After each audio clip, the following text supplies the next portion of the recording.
Nah, untuk memahami yang namanya ruang masalah dan aturan produksi, saya mungkin akan mengajak teman-teman sedikit flashback pada mata kuliah teori bahasa dan bahasa. Karena memang di sanalah kita bisa membuat abstraksi atau gambaran tentang yang namanya ruang masalah. Karena di sini yang namanya ruang masalah itu adalah bagaimana caranya kita menggambarkan situasi dari situasi yang ada di dimensi manusia pada sekumpulan operasi. Karena kan masalahnya itu kan berada di dimensi manusia yang sifatnya memang tidak sistematis ya. Sifatnya semuanya itu berdasarkan kondisi yang ada. Tapi pada saat sekarang kondisi tersebut mau direspon dan diselesaikan oleh AI, maka yang namanya AI itu kan semuanya adalah berisi perintah-perintah, operasi-operasi. Sehingga yang ada dalam lingkup masalah tersebut nanti kita definisikan operasinya, pekerjaannya apa saja, keadaannya bagaimana, terus pada saat keadaan tersebut apa yang harus dia lakukan, keadaan yang dia mau tuju seperti apa, itulah yang disebut dengan ruang masalah. Untuk lebih memudahkan alat kita membacanya, kita buat menjadi bentuk yang abstraksi seperti ini yang lebih sederhana. Nah, jadi tadi dalam saat pola berpikir manusia untuk menentukan tukang buat tersebut, itu kan ada keadaan awalnya, ada inputannya, dan ada keputusan akhirnya yang diambil oleh manusia. Sama dengan AI pun nanti berpikir seperti itu. Nah, proses penelusurannya itu, pencariannya itu dinamakanlah teknik-teknik searching yang khusus dipergunakan untuk artificial intelligence. Oke, di sini saya kasih satu gambaran buat teman-teman semuanya. Masih ingat ini teman-teman gambar apa? Kita belajar teori bahasa, itu kan ada regular grammar ya, yang dimana mesinnya itu namanya FSA, mesin pembacanya, finished state automata. Nah, ini adalah bentuk gambaran dari finished state automata. Apa hubungannya dengan ruang masalah? Kan tadi ruang masalah itu bagaimana caranya kita menggambarkan himpunan state atau himpunan rute dari keadaan awal ke keadaan akhir atau keadaan tujuan. Berarti ini sama dengan kita menggunakan konsep finished state automata.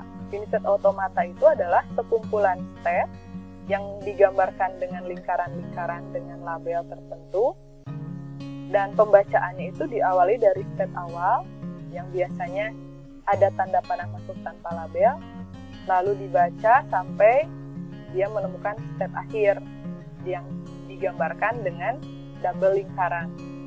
Nah, kalau teman-teman dulu masih ingat, ini konsep ruang masalah ini, nah, itu sama dengan dari finished state diagram. Ini adalah gambaran dari yang namanya mesin yang saya buat, bagaimana caranya dia bisa memastikan untuk bisa mendapatkan uang 10.000 yang diinput oleh user.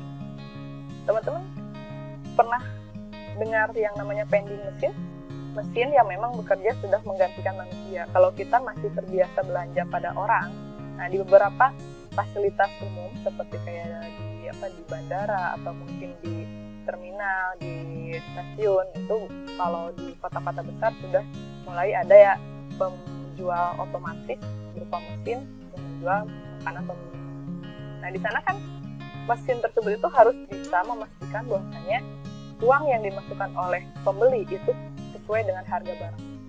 Nah, memang beberapa mesin masih sederhana, di mana pada saat dia jualan barang yang harganya 10.000, kita harus input uang lembar 10.000.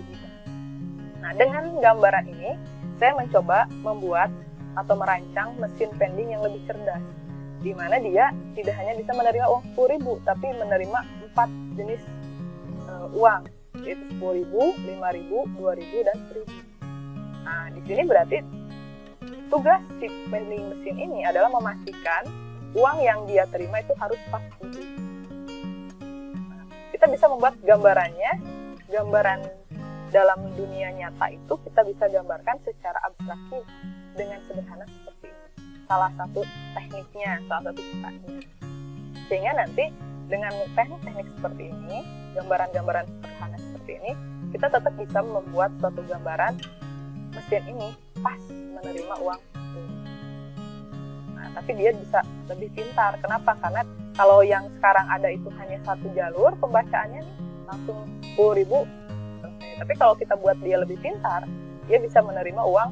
Ya, kalau 5.000 berarti harus 2 kali nerima. Kalau dia 2.000 berarti harus ada tambahan uang 1.000 atau mungkin langsung 5 kali 2.000 seperti itu, atau mungkin yang 1.000. Bagaimana polanya? Nah, itu berarti nanti semakin pintar atau semakin cerdas sistemnya, dia bisa menerima inputan sebanyak mungkin, berarti nanti jalur pembacaannya pun akan lebih banyak. Nah, cuman di sini pencarian itu adalah bagaimana caranya kita bisa membuat jalur pencarian yang paling bagus, yang paling baik, yang paling optimal untuk bisa mencapai step akhir, disesuaikan dengan kebutuhannya. Ya, jadi teman-teman di sini yang namanya ruang masalah tadi itu menggambarkan masalah dalam lingkup himpunan keadaan yang bisa juga kita gambarkan dengan suatu himpunan rute dari keadaan awal sampai pada keadaan tujuan yang diinginkan. Berarti pada saat ini awalnya itu masalah belum selesai, berarti pada saat ini masalah